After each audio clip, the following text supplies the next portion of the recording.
সামনে তো রমজান।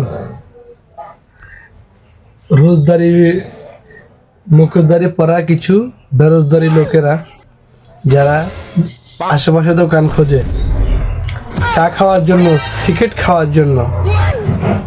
এবার তো একটু ভালো হরে ভাই, তোরা সারা 11 মাসে খেয়েছিস, একটি মাস না খেলে কি তোদের হয় না?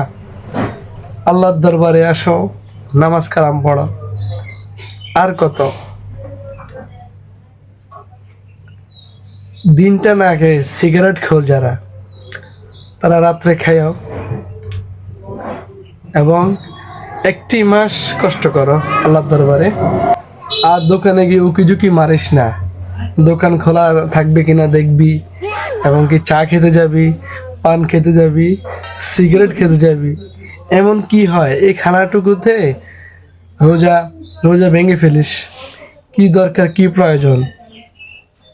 আল্লাহ তাআলার কাছে একটু কষ্ট কর, আল্লাহ হয়তো ভালো কিছু ইনশাল্লাহ দিবে, হয়তো না ইনশাল্লাহ দিবে। রমজান মাস সারা 11 মাসে, 11 মাস না